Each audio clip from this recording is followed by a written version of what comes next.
Bonjour à tous. Une arrivée qui ne fait pas l'unanimité. La plateforme de mode en ligne Shein ouvre ses portes aujourd'hui au BHV de Dijon. On le rappelle, le partenariat entre le groupe chinois et BHV a suscité une levée de boucliers parmi les commerçants et une partie de la classe politique. À Paris notamment, une centaine de marques ont quitté le grand magasin. Shein ouvre dans 4 autres villes aujourd'hui, Limoges, Angers, Grenoble et Reims. La victime dormait lorsque sa femme a porté plusieurs coups de marteau sur sa tête. Une femme de 77 ans a avoué avoir tué son mari dans la nuit du 20 février à Grandfontaine près de Besançon. Elle dit être épuisée par son rôle d'aidante auprès d'un conjoint malade d'Alzheimer. Après son geste, elle a tenté de se suicider mais a été arrêtée par l'intervention de voisins. Une information judiciaire est ouverte. La ville de Plombières-les-Dijon s'est équipée d'une nouvelle aire de covoiturage à l'entrée de la couronne dijonnaise.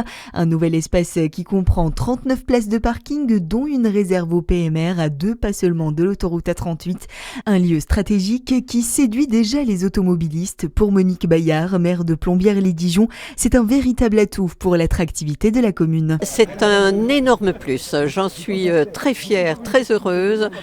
Ça déjà augmente la beauté de l'entrée de ville.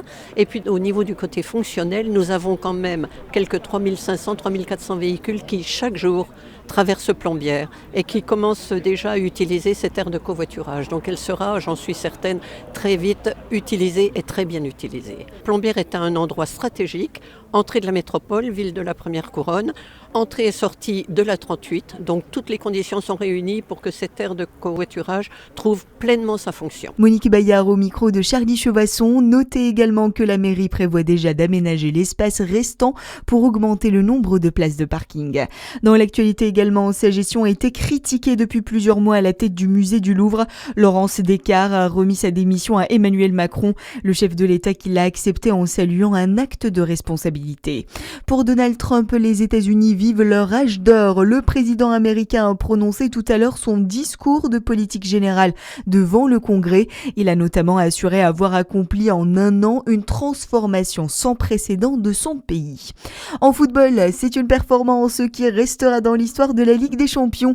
Bodo Glimt a éliminé l'Inter Milan hier soir en barrage. Après une victoire 3-1 à l'aller, les Norvégiens se sont une nouvelle fois imposés 2-1 au retour sur la pelouse des Italiens.